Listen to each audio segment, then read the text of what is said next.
Welcome to the Turn 5 podcast, listeners. My name is Brad Ovens, alongside here Clint Miller. Hey, Brad, how we doing tonight? We're doing good, and along with us in studio tonight, we've got Gary Montgomery, the director of the BRP CanAm Late Model Series. Gary, how we doing tonight? Great. That BRP CanAm Late Model Series gets to be a tongue twister, doesn't it? It does, every time.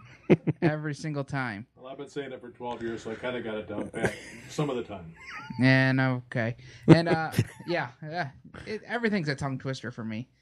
But joining us on the Speed 77 radio TeamSpeak line tonight, we've got Steven Ovens. Steven, how we doing? We're doing just fine, guys. Good to talk to you guys. We've got some great late model discussion on tap for tonight.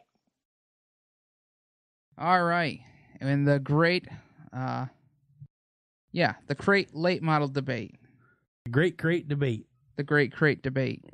Yeah, okay. Yeah, we'll let you guys handle it tonight. As apparently my tongue and lips aren't working in sync tonight, but all right, Clint, we've got two great interviews that we were able to record on Sunday, and those are with Karl Fredrickson from Speedway Illustrated, Dick Berggren, Speedway Illustrated, and then of course Shayne Tenace from the Go Nuclear Late Model Series. He was able to talk to us Sunday afternoon as well. And I think first what we're going to do, we're going to dive right into Karl Fredrickson's interview. He had a very interesting take on the whole crate motor program, and probably a take that not a lot of people around here have thought of. This is Race Chaser Online correspondent Steve Ovens and co-host of the Turn 5 Racing Podcast. Getting ready to head over to the Turn 5 hotline to bring in the editor of the Speedway Illustrated magazine, Dick Berggren, Speedway Illustrated. I'm sure race fans around the country is very familiar with that. And Karl's going to come on tonight and talk to us about the crate motor program that seems to be sweeping the nation, and it certainly has been sweeping our local racing action recently, both with Sportsman Modifieds and Dirt Late Models. And Karl, thanks again for joining us tonight and talking about this crate package that seems to be sweeping local racing. Thank you for having me, Steven. Now, as I understand it, you have a pretty pointed opinion about the GM crate motor and that kind of program, and that was kind of something that was of interest to us to talk about tonight. And I'd kind of like to get your thoughts and your opinions on that. Okay. Well, for clarity, I don't have a problem per se with the engine itself. Okay. Especially not with the people who run them. All right. My main concern is for the future of our sport when tracks and sanctioning bodies write rules that favor or mandate them. That's what gets my antlers up. So okay, that gets my attention. Yeah. Well, that's certainly something that we're starting to see here with our local dirt late models that run here up in the Northeast. Currently, we've got two different forms of late models running.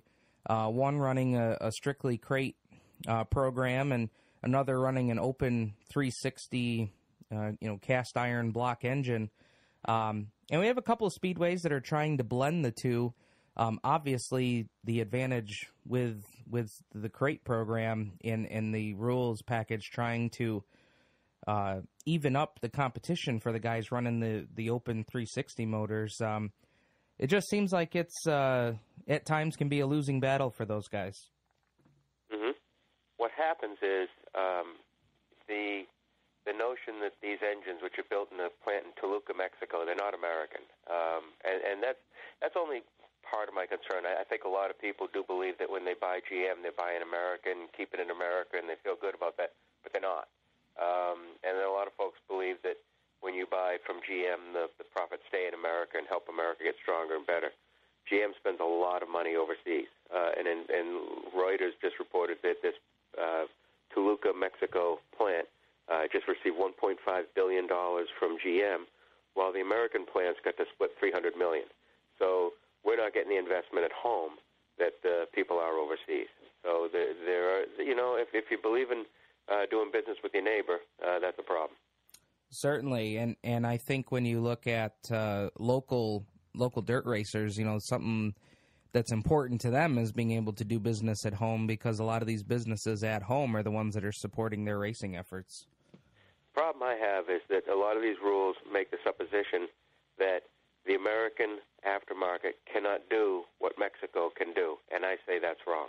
I believe in what America can produce. The difference is it's a different rules package in a lot of cases, and I'd have to look specifically at the ones you're talking about. But in many cases, you're restricted to a 2-barrel carburetor if you have a built engine, and you can run a 4-barrel with a crate. Well, and that just changes the whole dynamic of everything. If the aftermarket were allowed to participate with the same rules that the crate engines do, they could do exactly the same thing. It's a false economy that causes this. People think the price of parts have gone up without doing the homework. I did.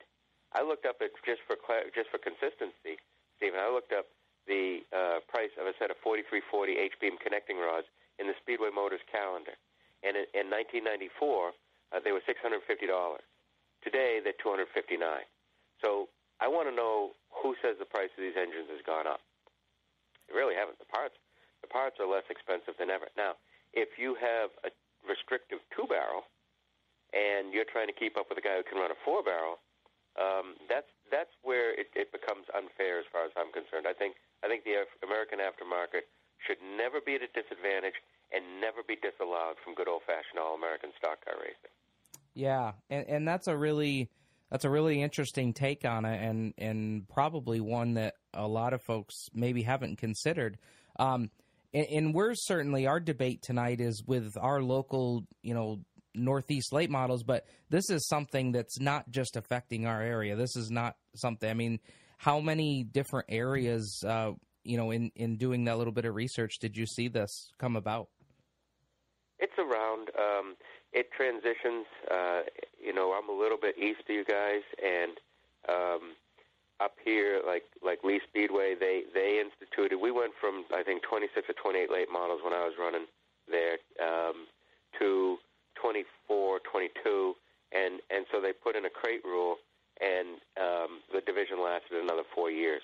It feels great at first, and if you just talk about what's on the surface, Steve, it seems like it should make sense, but it doesn't, and here's why. And I learned why by having a conversation with a fellow by the name of Gary Saint-Amant. Gary's one of he's retired from driving now, but he's one of the best racers this country's ever had, and he raced in ASA. Remember the American Speed Association? They had a V6 rule to cut the cost of engines, and that got prohibitively expensive. So what they did is they went to a crate. And I said, Gary, what does this mean? He said, last year my engine bill was $200,000 with a V6. This year my engine bill is $15,000. And even though I went to public school, Stephen, I can do the math. And I said, gee, that's a savings of $185,000. Yeah. So I said, well, what did you do with the money? Did you lighten up on wins, tell them you don't need as much money this year? Did you put an addition on the house, college fund? What did you do? He said, no. We bought a laser alignment system. We bought a chassis dyno. We got lightweight aluminum. Everywhere we could save weight, we've saved weight. We had to streamline everything. We work harder on the cars. We spend more time making sure everything is lightweight, low friction, lightweight, low friction. And it drives the cost of racing way up. So I said, well, does this crate make it easier or harder for the low-dollar guy to compete with you? He said it makes it almost impossible for the low-dollar guy to compete with me. And he told me that right around 2000, 2001. ASA, as we know, it doesn't exist anymore. This notion that we have to have all cars going the same. Nobody pays to see cars go the same. I think we got that lesson in IROC. We want to see cars go fast, go different, and if we really, really are interested in lowering the cost of racing, I think we have to look at the rules before we look at the parts. Parts are not expensive. Rules are expensive. Yeah, and a lot of the rules that we're seeing up this way, new for this year.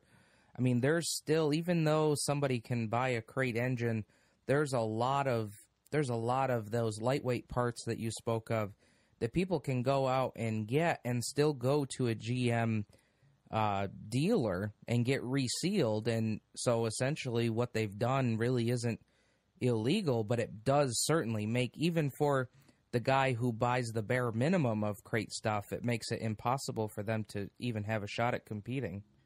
BP Fuel sells, when you talk to the promoter, he says, oh, you only need to buy pump gas for these. Maybe so. But if you look at the VP Fuels catalog, they've got what's called crate horsepower, CHP. And so by comparison, a drum of, pump gas would be around a little less than $200. But this crate horsepower is $860, something like that, $800 a drum. But it adds 20 horsepower. Or so they claim. Maybe that's something we should do in our magazine, find out if it really works. But there's so many things like that truly drive up the cost here. And so if you're looking to rein in the cost of racing, what is the goal? And I think that's what needs to be addressed. And like many issues, not just in racing but in life, I mean, so where do you think we go from here? I mean, do we try and get everybody together and get on the same page and hope that information spreads to improve the state of motorsports? Or do you think this is going to keep going in that direction until we start losing some of these classes of cars? Well, last year, 2 years ago, the fellow at CanAm Speedway in New Hampshire, he knows my position on crates, and he had a pit area full of crate cars, and said, "What's the problem?" And I said, to my mind, it's a lot like giving kids ice cream for breakfast. Every kid would love to have ice cream for breakfast, but pretty soon they're incapable of a full day. And believe me, the reason people win or lose races is the same as it's always been. It's in the mirror when they're shaving, not what's under the hood. The people who work hard on the cars always work hard on the cars. Look at NASCAR by unifying all this stuff. All of this stuff that NASCAR wanted to do with the car tomorrow was to make it safer and more affordable. And they went from 48, 49 cars showing up to races and 65, 70 cars showing up for the Daytona 500 to 44 cars. Because you have to work in tighter margins under greater secrecy. Now, you look at IMCA. IMCA is one of the biggest sanctioning bodies in the country, and they are really, really welcoming these crate engines. But within a week of instituting both the GM bolts and their own seals that they claimed were impenetrable, there's a video on YouTube about how to penetrate their seal, and it looks just brand new when he's done. And that's one of my biggest problems with these too, Stephen, is that at least Speedway, before that crate division died off because they were down to 4 cars showing up a week, they were disqualifying people at the end of the year. And that's a key consideration, because when you win a race with a crate that can't be touched, too often it takes 3 or 4 wins before they'll tear apart a crate engine. And when that occurs, you end up at the end of the season, and a guy who was racing honorably within the rules, he's been denied that photo of his family in victory lane and enjoying a race win. And they wound up disqualifying their track champion after the season was over, I think 2 or 3 years in a row. So those types of things are really detrimental. When you race and you win, you want to be standing in victory lane. You want that photo. I know I do. I don't win enough to ignore any of those photos. Oh, yeah. That's the big thing, is to have that photo on the wall of when you won last July 8th at fill-in-the-blank Speedway. Yeah, absolutely. As we kind of wrap up our time, talking about these crate motors, what is the one thing that anybody listening right now, what is the one thing that you hope they can take away from it moving forward? Well, thank you for that. What I would hope is, if you need to win to enjoy racing, race in a division you can win in. Simple as that. If you want to be part of the big show, understand that maybe the big show is pricier than your pocketbook when parts are new. So maybe look at used parts. And you can buy, when I go to flea markets, like Thompson Speedway's flea market, I was looking at Whelen modified Tour engines that sticker price for $38,000 to $45,000 that were on sale for $7,500 to $9,500. I mean, complete. Better, with a clutch on the back and drive system up front. So, You can save a lot of money buying used parts. I would hope that tracks and sanctioning bodies would someday soon consider the advent of the LS engines just as a platform to build, because the aftermarket would love stock car racers to start using that LS engine. We've got the numbers, they've got the parts. You can build 600 horsepower very reliably for less than $4,000, and that's a durable engine. And I guess the big thing is that regardless of how we all feel about these crate engines, it's my problems. I hope people don't just go, "Oh, he hates crate engines." It's not that. It's that I don't like it when a racer thinks he's on a level playing field and he's not. I think it's much more important to know what you're up against. And Steven, the final thing is, some people will tell me on occasion that if you allow crates in the entry-level divisions, then it's okay, or you favor them or make them mandated. The problem there is that we have to have an economical cycle. So the touring racer needs a top-flight weekly division to sell his used parts to. The top-flight weekly guy needs to be able to sell his to the mid-range guy. The mid-range guy, like a street stock level, needs to be able to sell his parts to an entry-level guy. To keep that cycle going, to keep all this moving about. And I think that's when stock car racing gets the strongest. Man, I a lot of insight that I think our fans are really going to enjoy. Karl, thank you so much for your time. I think we'd be remiss if we didn't give you a second to talk a little bit about the Speedway Illustrated and maybe some things you guys have coming up. Well, thank you. We have our next issue focuses on trailers and towing, which there are laws that have changed, and there are lots of troubles out there.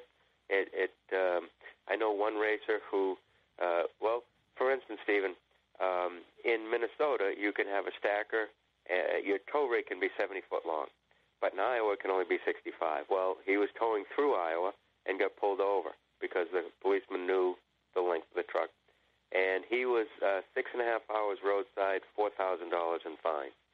Wow. Yeah, and these are things that absolutely would floor you what he got fined for. And so we have our next issue is about things that racers need to do, need to be aware of, need to be prepared for. It can be frustrating because you can go into the IRS and say, well, I'm a business, and they'll dismiss it and say it's a hobby. But as soon as you hit the highway, the DOT says no matter what you're towing, you're a business. If you've got a contingency sticker on the side of your car, or no matter how modest of a sponsorship, that makes it a business. So there's a little confusion between DOT and IRS, and we're helping racers understand that. And that's what we do every month in Speedway Illustrated. And I'd like to do this, too. If anybody's listening and they would like to see a sample of our magazine, just send me an email at info@speedwayillustrated.com and mention Turn 5 podcast. Give me your address, and I'll pop a sample copy in the mail.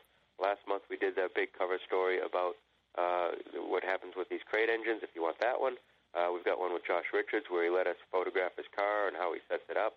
And then, of course, next month we're all about the trailers. So if anybody listening wants a sample to get an idea what we're about, I'd be happy to send that because of Turn 5. Wow, that's incredible, Karl. We really appreciate that. Again, fans, that's info@speedwayillustrated.com and mention Turn 5 podcast if you'd like to sample Speedway Illustrated. Karl, thanks so much for your time. This has really been an enlightening interview, and I know the race fans are going to enjoy it. And believe me, we will talk to you again about anything else that may be going in the racing world. Thanks again. Thank you, Stephen. I'm grateful. All right, guys, that's Karl Fredrickson from Speedway Illustrated, really giving us some insightful info in regards to the Crate Motor program. And again, info@Speedway Illustrated, mention Turn 5 podcast if you'd like to sample Speedway Illustrated. They put out some great articles. Coming up next on the Turn 5 Racing Podcast, we're going to sit down with Gary Montgomery and get his views on the crate late model debate. Coming up next on Turn 5.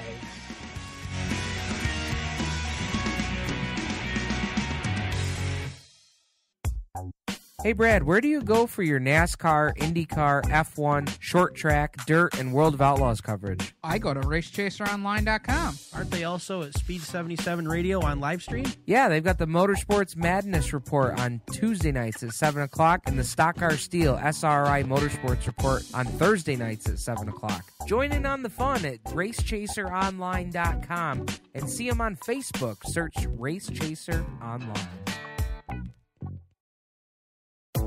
Creekside Entertainment is the official DJ and photo booth of the Turn 5 Racing Podcast.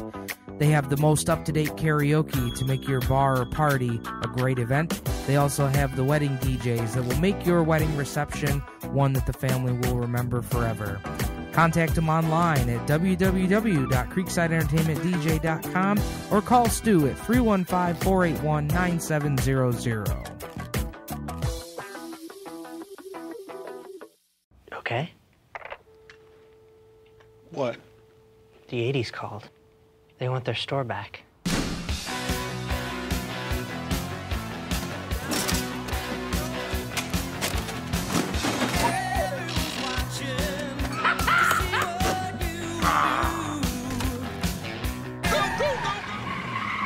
It's time for a new Radio Shack. Come see what's possible when we do things together.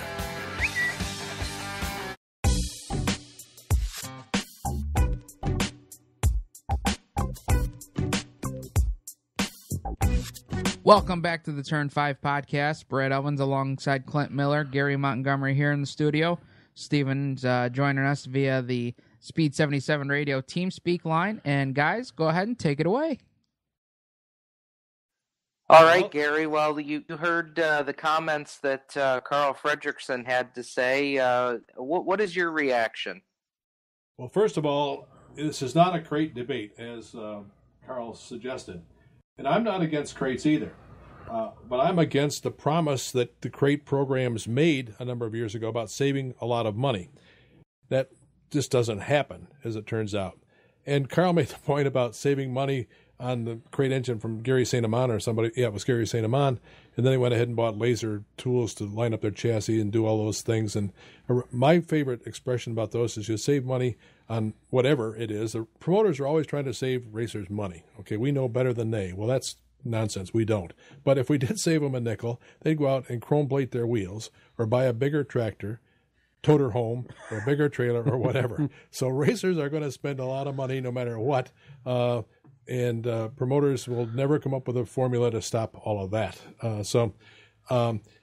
My big deal is that change costs racers money, regardless of the change that you're talking about. Now, we're talking here about going perhaps from open motors to crate motors. Well, you got an open motor and you got X number of dollars invested in it, and they'll generally last a long time. You might break some parts in them, but you rebuild them, and that's what these guys do.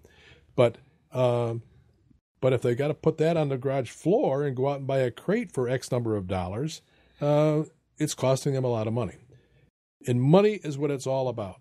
Again, they talked about crates being so inexpensive and the way to go. Well, I hope that all of you, everybody listening, takes Karl up on his offer and goes to info@speedwayillustrated.com and asks for the February edition, which is features Brian Priest's, I'm not sure I pronounced Brian's name, but anyway, the Wayland Modified Tour champion on the cover. But inside, and the heading on the thing is illegal immigrants cheating crates. Now, that gets back to Karl's point about these GM engines being built in Toluca, Mexico. That's the illegal immigrant part of it. But anyway, the magazine is full of information about crates. And the bottom line to the photo essay, and I'll read it. I've got my copy in front of me. And they say, and it's, I'm not sure I pronounce Mike Adescavage, I think is how he pronounces it. He's a writer for Speedway Illustrated. The bottom line, this is what he says: manufacturers say that racers spend about $12,000 on top of the crate engine to win. Now, so they buy the engine for $6,000, $5,000, pick your number. But, and again, it's a different number if it's a 602 or a 604. But we're really focused, or I'm focused on the 604 issue. So you spend on top of that $12,000 to win. Now, not everybody will do it because not everybody's trying to. They're all trying to win, but the reality is we'll sit in and they aren't going to spend $12,000. But That's what it's a lot of it is about. And so I don't like change. I don't like crates for the reason that it's really been sold as something that it's not. And Karl talked about the price of gasoline, that they're using the high performance stuff at $800 a gallon versus, or not a gallon, but a drum versus $200 for pump gas. That was one of the things they were going to do with these engines, is run them on pump gas. And they may or they may not run on pump gas. But if the guy thinks he's going to get an extra horsepower or two out of it, he'll spend the $800, forget his kid's sneakers, and go from there. So it's not as economical as we had all hoped, or some had hoped. Yeah, that's what I was just getting ready to say to you, Gary. Was you don't have to run VP gas, but if you think you're going to get that extra 20 horsepower out of it, you're going to buy pump gas. Steven and I talked about it a little bit yesterday on what I felt drivers would spend their money on if they had a crate motor, and I said, well, they'd buy all the aluminum suspension parts and stuff that they could find to lighten up the car a little more, make it so it's a little freer, and the guys running the 360s can't compete with that either. Yeah, that gets us into another whole ballgame, rather the chassis department. But you're absolutely right, Clint. And it goes back to the point I tried to make earlier, that we cannot dictate how much money these guys are going to spend on whatever it is that they decide to spend it on. So write the rules as best you can, and hope for the best, sort of. And that's kind of where we are with the BRP CanAm series. Our engine rules have not changed since the program was put together in 2002. In 2002, I, with some help from others, but I really took the lead in, homogenized what were called then the Superstock rules for what was then called Genesee Speedway, McKean County Raceway, and Little Valley played into it, and there was another track that was running those cars. And we homogenized those rules so that the cars were all legal at all the tracks, and that we've not changed it from that day. Now, we've made some other changes. We allowed quick change rear ends, and we've allowed racing transmissions, both because of safety reasons that I made those changes, and it costs money. About $1,500 for each of those pieces, but the guys went out and did it. And again, the transmissions they were using lightweight power glides, and parts were flying through, even though they had the shields on them and so forth. But the parts were flying around. That was a dangerous thing.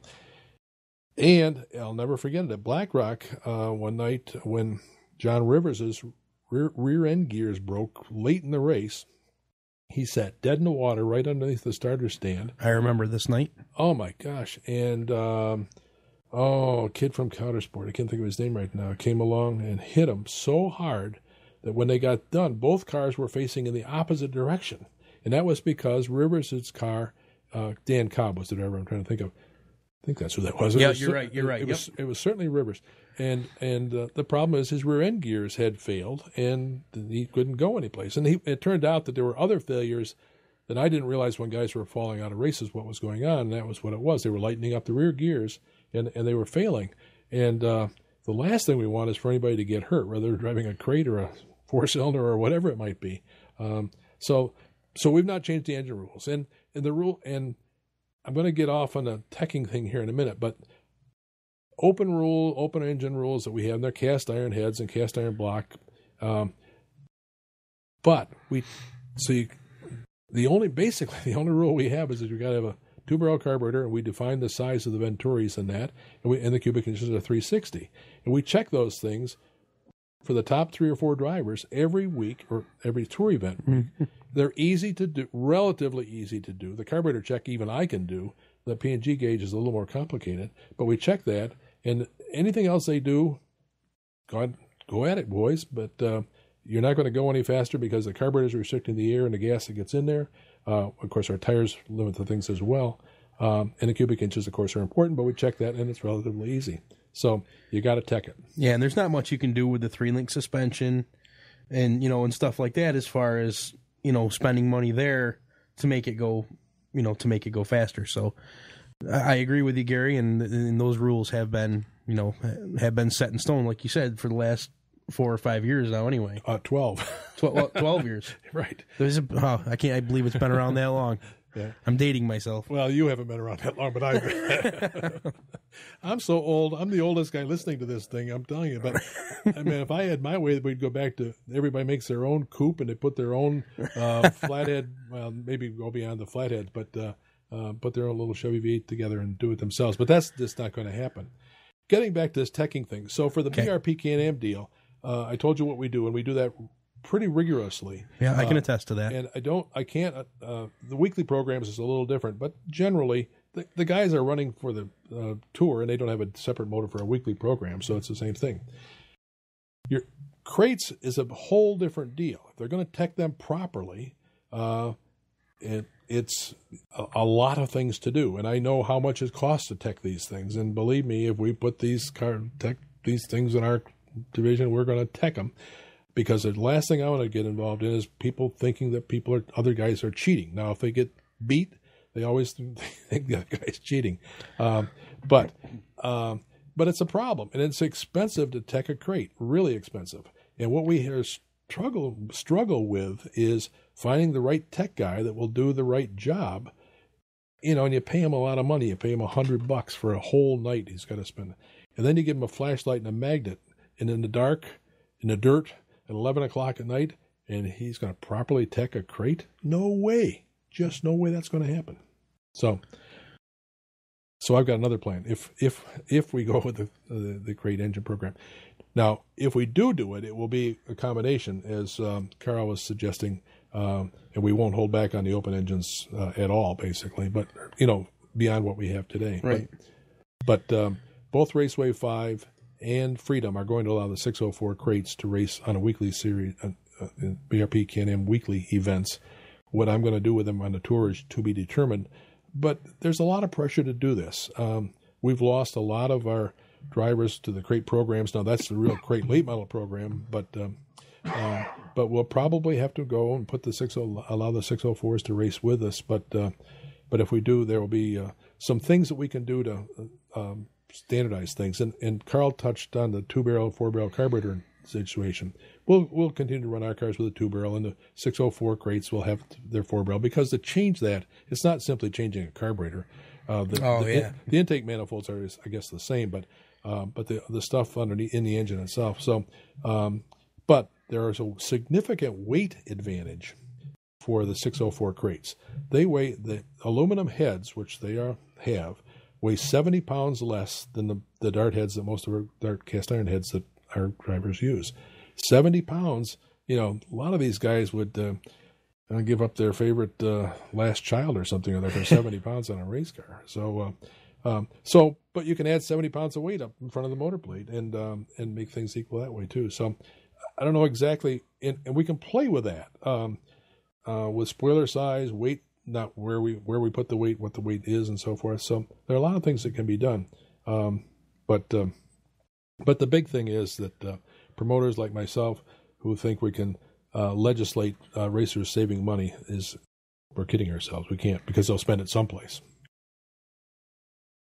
Steven? Yeah, and you're starting to touch on the rules on how we can try and even the two different cars and engines up. Since the last time you've joined us on the show, Dean Hogue has come out with the BlackRock rules that blends the two classes. Is there anything more or that you think are the changes they have made to try and blend the classes? Is that similar to what you guys had run before? Well, I'm not sure about what you meant by that, but if you meant that we have run opens against crates 3 times in the past. Now, Dean's going to go a step further, and he's going to allow the open motors to do some things, wider tires and bigger spoilers and so forth. So that's a different deal. But, yeah, we've run crates against the BRP cars on 3 occasions, twice at BlackRock, once at Canandaigua. And each of those 3 occasions, the crates won by a comfortable advantage. It wasn't even close, to be perfectly honest. Now, but again, that was apples and oranges, and we pretty much, we pretty much knew that was going to be the outcome before we had the race, but we just had to prove it to ourselves. So Actually, what I was planning on doing for the 2014 BRP CanAm series, if we even had one, as we were discussing late last in the 2013 season, is switching chassis and going with a real late model chassis, which the crates use, and putting our open motors in those chassis. Now, I couldn't get, that time Dean Hogue was still playing in our sandbox, or thought he would. Jim Mazer at Raceway 5 had made the decision to go with, to hold the chassis as they were and allow the 604s in them. And Ted White was going to stick with what he had, or what we've had for the last 12 years. So my great idea wasn't so great because the promoters wouldn't go along with it, and I'm okay with that. But what Dean's trying to do, and I applaud him for trying something, but I personally just don't see how it's going to work. There's just too many advantages to those real late model chassis, the bird cages and the 3 links and the 4 links and stuff that I don't understand. But it's and they're a lot lighter. They're 20. They can come in at 2250 or something like that, versus our cars at 2650. I say our cars, the BRP cars, right. 360. So yeah, that's the other thing too. And I am with you. I applaud Dean for what he's trying to do, and I think he's trying to keep the guys there that still have the 360s, give them a place to race locally. But I just think that he should have maybe catered to giving the crate cars a little less, as opposed to the BRP cars a little more, because what the BRP cars have to do, if they want to see if they can compete, they got to spend a lot of money in rims and tires, if they want to go that route. Yeah, I agree with you, Clint. And there's really no reason to, I don't think, to try to massage these big, heavy BRP cars, and you're saying do something to the crates. The crates have the option to race in the Go Nuclear Series, and Shayne Tenace is going to talk a little later on, Fast Track, or Go Nuclear. Well, that's Tenace. That's Tenace. Rush. And so, so these guys have got these cars with all the right, rules. Pretty much the rules, the engine rules are the same. They got a little play around with their tires and so forth. But so that's really the wave of the future. Fortunately or unfortunately, no, there's that gets us into a whole discussion that we're not going to get into tonight. But that is the real late models are fragile. Our BRP cars, and there's something going on in Race New York right now, and talking about these cars going south and winning. Bruce Miller's car, which was I think it was 10 years old or something like that, and he won a lot of races with it and raced it a lot. Sold it to some kid down in Alabama, I think. They raced it at Talladega. I don't think the driver was from Alabama, in the Ice Bowl, and he won. Now, that's a different motor, but that car, and Knowles has sold one of their cars down there, and Dusty Waters has sold a car down there that's won as well. And so the BRP stock stub car is very, very reliable, but it's getting a little more difficult. And the stubs are still available. There are aftermarket copies of the Camaro stub, A-frames, and all of the other stuff that bolts on. But the junkyards aren't full of that any longer, so you're starting to buy the aftermarket stuff, whether it be for a stock stub car or a manufactured tubular front car. So it's not easy, guys. It's just it's a continual struggle to figure out which way to go with all this, and we don't want the guys to go broke, and that's the bottom line. Absolutely. And I think one of the best things about having a tour where you've got the rules that keep everything fairly, not to say constricted, but keep everything similar, everything in a tight-knit group. Don't let guys get out there and start really unleashing the pocketbook and the wallets and just dropping dollars. I think it really helps keep everything in check, keep everybody competitive, and you really have to be able to race the car. You've got to hit the setup. You've got to make sure your car's right for the track conditions, versus just being the guy out there that has the big horsepower, that has the $40,000 motor. And I think it's really, really good, really cool. Well, we've got a series for them, and our schedule is out. Since the last time I was on this program, I got to get a plug-in here for the BRP CanAm series as well. We have 10 tour events planned for 2014. We'll start on, and the start date is the same. Start date and place are the same as what I said when I was on this program last. That will be May 25th at Little Valley. That's Memorial Day weekend. Last time I was on, we talked about concluding our season with the ISKI Championship event at I-88, part of Brett Deo's Short Track Super Nationals. I've bowed out of that, and Brett and I have had the discussion. There's no hard feelings there at all. But there was some concern about that late in the season who still have stuff to race and going all the way off to Afton. The promoters that are running with the series this year thought that we ought to keep this local. I talked to a number of the drivers who thought that was probably not a bad idea either, although I was really enthused about going to the Super Nationals, Short Track Super Nationals. I thought it was going to be our Super Dirt Week or World Series or whatever you might want to call it. But I got carried away with starry eyes or whatever. And the reality is that we're going to have our ISKI Championship at Woodhull. So we're going to have events at Freedom. We've got 2 tour events there, 2 at Raceway 5 in Batavia, 3 at Little Valley, and now 3 at Woodhull as well. So I think if my math is right there, I think that added up to 10. So that'll be our 2014 series. Okay. Tour events. And we'll as soon as we can get a copy of that schedule, we'll get it out here to our race fans here on the Turn 5, and make sure that we share those list of events for all of our followers.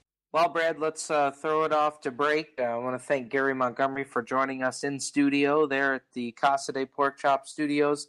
BRPCanAmSeries.com is where you can find all the information on the BRP Can-Am Late Model Series. And when we come back from break, we're going to hear from Shayne Tenace from the Go Nuclear Late Model Series. You're listening to Turn 5.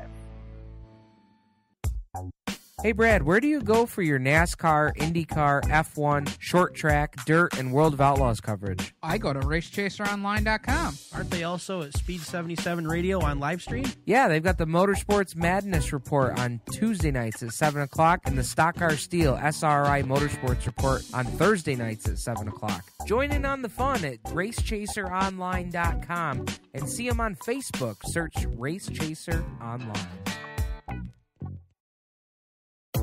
Creekside Entertainment is the official DJ and photo booth of the Turn 5 Racing Podcast.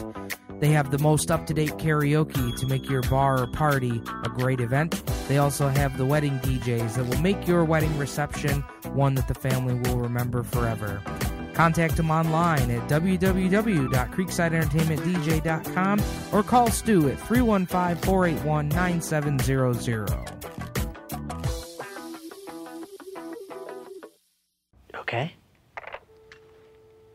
What? The 80s called. They want their store back.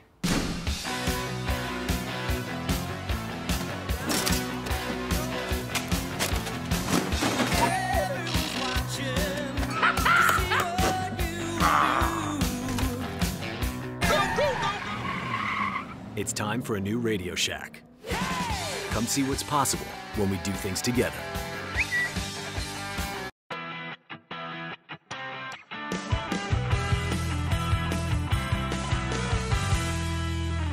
And welcome back to the Turn 5 Racing Podcast. Next, we're going to throw it over to our Race Chaser Online Turn 5 Racing Podcast correspondent Steve Ovens, as he has a chance to sit down with the Go Nuclear Late Model Series director Shayne Tenace. Hi, race fans. This is Race Chaser Online correspondent and Turn 5 Racing Podcast host Steve Ovens.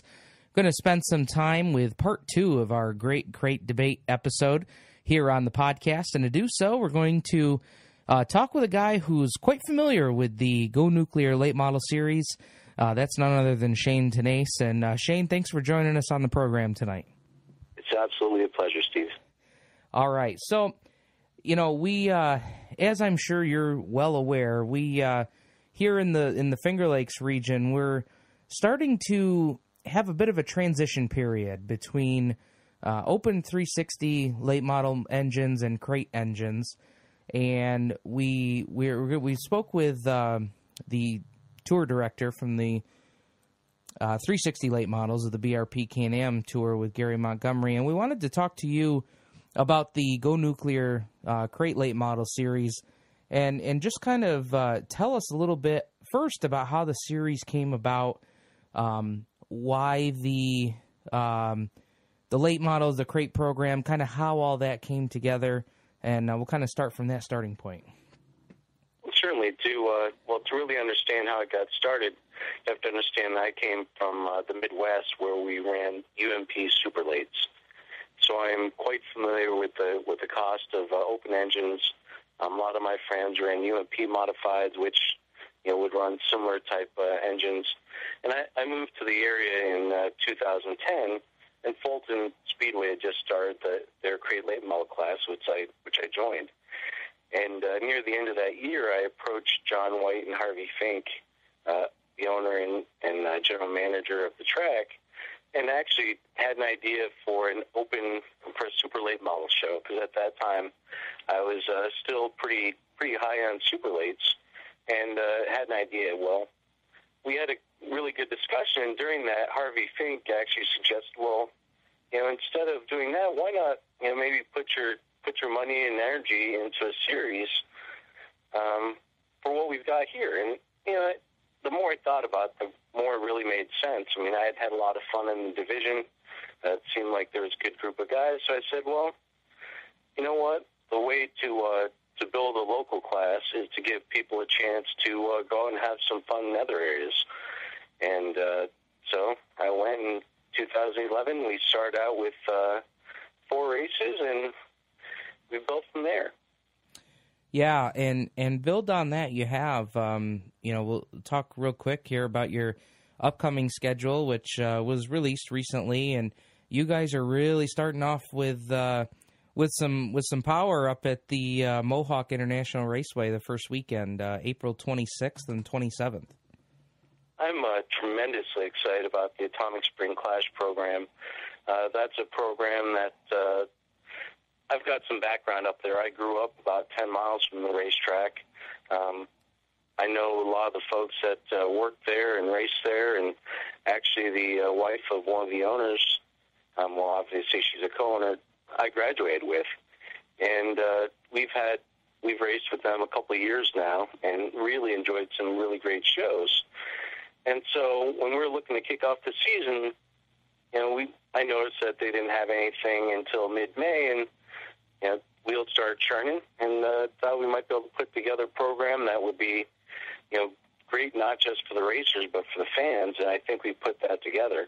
We've got a $30 weekend pass that gets people not only my series, the Go Nuclear Late Model Series, 3 features of that, but we have a ESS Sprint program and 2 Sportsman Specials and Enduro, and something I haven't seen certainly in New York or Ontario, but we have what I call the Fission Fest fan giveaway program, where we're going to have over $10,000 in prizes that we're going to give out to the fans who have weekend passes.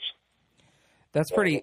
We've got home theater that we're giving away, $1,000 cash prize, wood-fired oven, all kinds of great prizes. And that's on top of what I think is going to be an absolutely stellar race program. Absolutely, and all of this for a $30 weekend pass. I mean, all of those features alone would be a great bargain at a $30 weekend pass. But now you throw in $10,000 worth of prizes for the fans. That really amps up the excitement. Well, absolutely, and you mentioned building on the series. I understand that with our class and promoters, we need to be able to offer value to the tracks and fans. But by the same token, we also need to be able to make it to where teams can keep doing it and keep supporting it. And I'm a big supporter of making sure that the teams are taken care of. So, as an example, that particular program, the Saturday race is a $1,000 to win show, $125 to start without any entry fees. And then the next day, the Fission 50 program is actually twin 25s, each $1,000 to win and $100 to start. And then the best combined finish of the 2 races gets a $500 bonus. And then we're giving away a $2,500 Fox Shock package. Wow. So, I mean, one team could walk away conceivably with $3,500 in cash and some shocks. But as importantly, just to start those races for the weekend, it's $325. And again, it's no hidden fees. I mean, they buy their weekend pit pass and they're in there. Yeah. Now let's talk. And certainly over the past couple of years, there's been a couple of events where, as I said, we're moving into that transition period, and a lot of tracks are considering the crate late model program, and a few events you guys have had together with the BRP CanAm series. I just wondered if you have any comment on how comparable you think the two different rules packages are, and any comment you might have on trying to blend them. Oh, sure. Well, we've had two races, both at Black Rock Speedway. One this past season, and then basically the season before the same season ended. The first year, I think it was a standard BRP rules. There's standard weight package, tire, spoiler, against crates. And I think that year it was somewhat unfairly stacked towards the crates. We had too much tire, a little lower weight, more advantages in the chassis. And so, that put them at a bad position. This past race in October, I really think it was really equalized. I had offered up that they could go on to the full, 14-inch wheel with our tires, and also offered them the full-size spoiler. As you may know, they off the BRP, the Open 360s. They can get a fair amount more horsepower. I would guess in certainly 100 horsepower range over our 604 crates. And this year, I tell you what, it was really, really good racing. There were a couple BRP guys that one had some bad luck and broke. Mr. Wonderling, he could have won the race, quite honestly, with that package. He was really, really flying. And Jared Hill, also in BRP, had a great run. He had one slip up late, but he was also very competitive. So, certainly I think blending can be done very successfully with those. I know Gary had proposed, and I think Gary's a heck of a guy who's done a lot for his teams. I know he had proposed going with a 360 engine in a late model chassis. I can't say that based upon the crates that we use, I'm a big fan of that idea. With a different crate, perhaps like a 525, I think it would be more successful. But certainly blending can happen. And I know Dean Hogue at Black Rock has put together a program that he's going to try all season.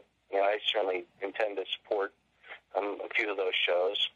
And, I believe that there's going to probably be a check and adjust process, but, it takes a little bit of time. Certainly if the track slicks off, there may be an advantage one way, depending upon what the rules package ends up, or tacky.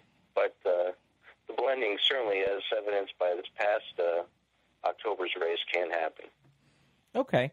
And let's talk about the overall crate program with the crate engine. I really am interested in your feedback on some people, and this is certainly not a certain percentage of people, but some people that we've talked to locally, the only negative thing they ever have to say about a crate program is they bring up the cost debate. And I'm sure you've heard that debate before, and I'm interested to get your opinion on that whole cost debate, and whether or not somebody that buys the crate package as it is, are they able to be competitive? And I'm sure you may have examples of that on your series.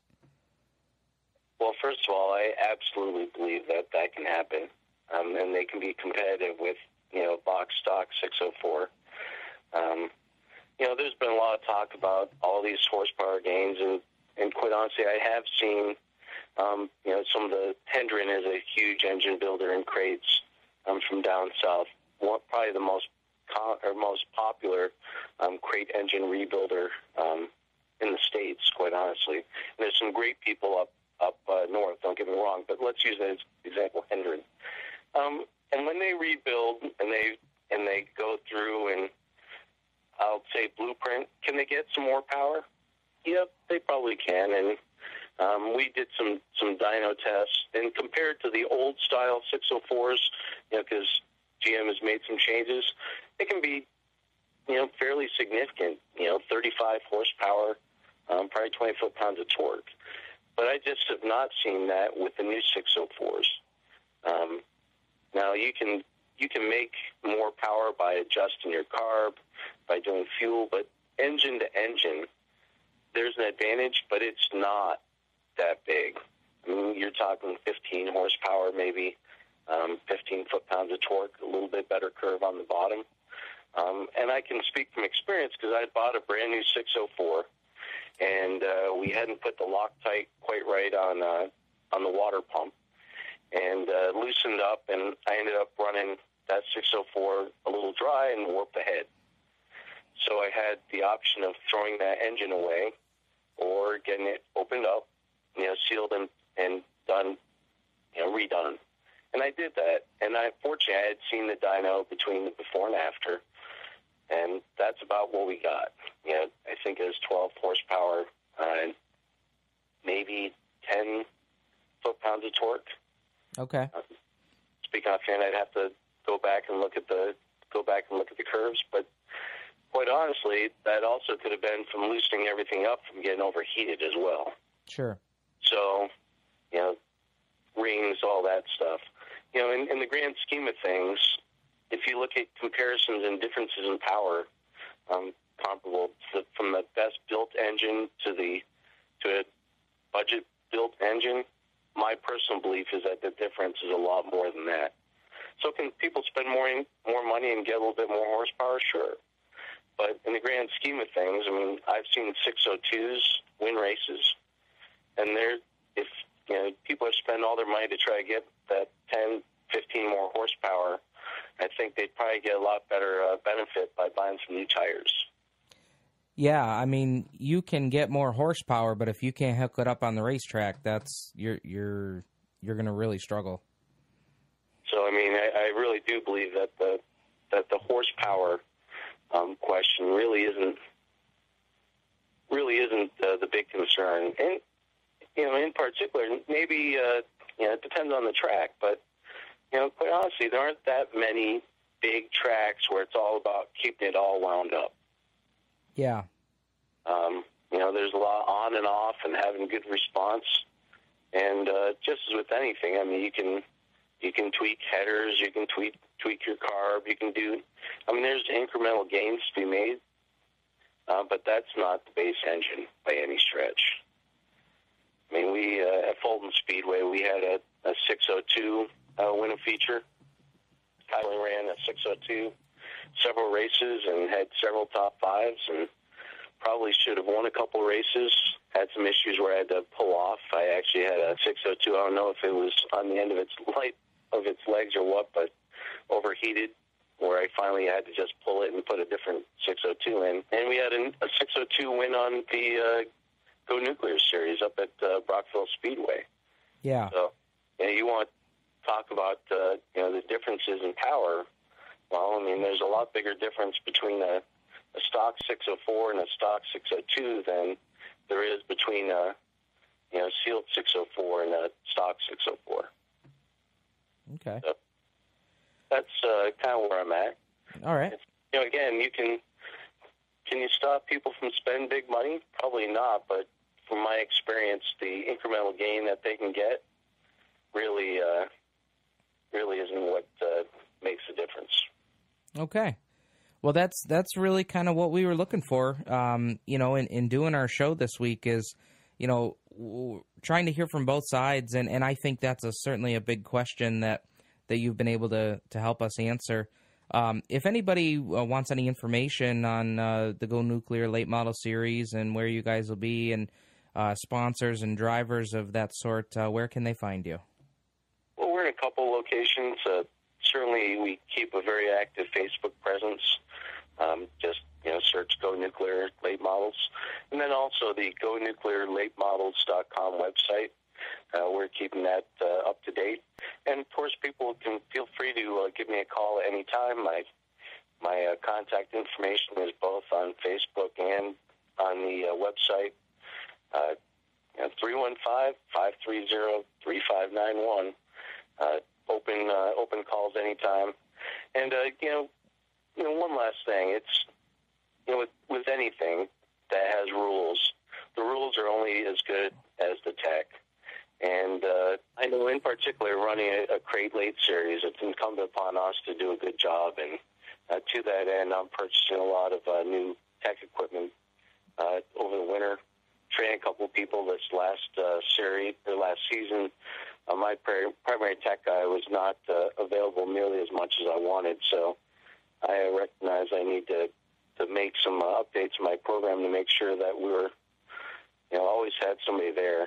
And I'm even planning on working with Brad Hibbard. Many folks may know him. He's done a lot of great tech for Fast Track. We plan on having him at a couple of our events, so really make sure that everybody's on a level playing field. Well, that's great to hear. I know that's another whole part to, any series, not just the Go Nuclear series or the BRP series. And Shayne, I really got to thank you for your time and joining us this week. And we'll certainly look forward to seeing you out at the races, and we'll look you up when you're down here to Black Rock. Yeah, I appreciate your time and the opportunity to speak with you. All right, guys, that is Shayne Tenace from the Go Nuclear Late Model Series. GoNuclearLateModels.com and Go Nuclear Late Models on Facebook. Check those guys out.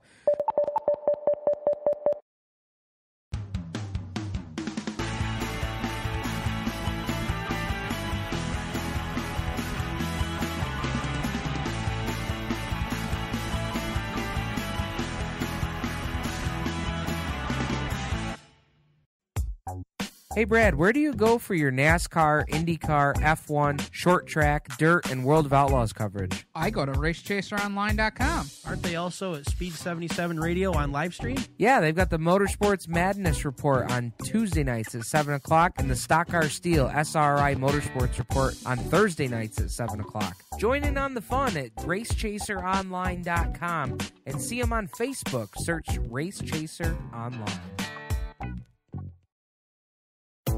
Creekside Entertainment is the official DJ and photo booth of the Turn 5 Racing Podcast. They have the most up-to-date karaoke to make your bar or party a great event. They also have the wedding DJs that will make your wedding reception one that the family will remember forever. Contact them online at www.creeksideentertainmentdj.com or call Stu at 315-481-9700. Okay? What? The 80s called. They want their store back.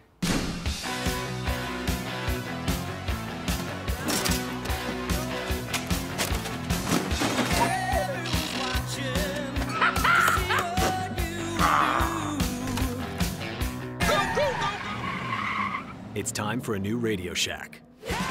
Come see what's possible when we do things together.